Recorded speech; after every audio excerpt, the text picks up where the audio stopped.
Hello, teacher. I hope you're well. In this evidence, we will discuss the advantages and disadvantages of social media. We are going to start. So, do you feel social media brings people together or isolates them? Well, from my point of view, it brings people together because now we can call our family or friends to touch base or connect with others for our professional affairs. For example, during COVID, social media were important because they allow us to work and study from home. What are some positive effects of social media? Yes, I agree with you that they facilitate long distance communication between family and friends.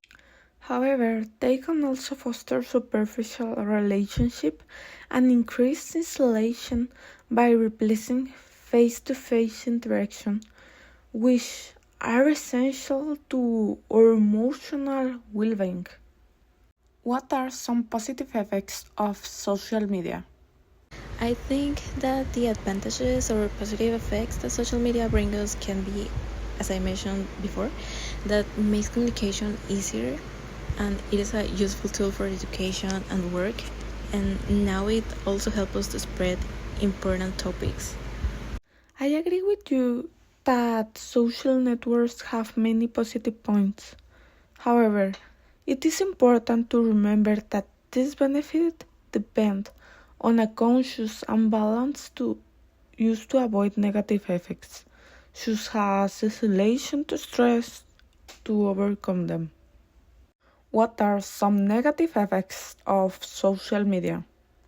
Definitely fake news and misinformation, but something that happens to me a lot is that seeing so many unreal things talking about people, bodies, and perfect lives affect my self-esteem.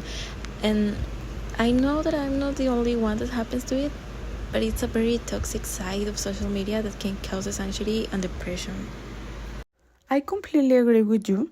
Without wanting to, we always end up comparing ourselves to idealized images and perfect lives that sometimes are not even real. Also, excessive use of networks can lead to wasted times and affect our face-to-face relationship, negatively impacting our mental and social health. Are people real in social media?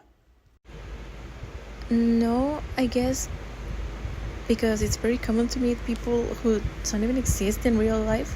But if we are talking about ourselves or friends, I feel people are not usually honest on social media. They, and even up to me, usually show what we want others to see or know about us. I agree with everything you say. Regularly, even we without realizing it, do not show ourselves as we really are on the networks.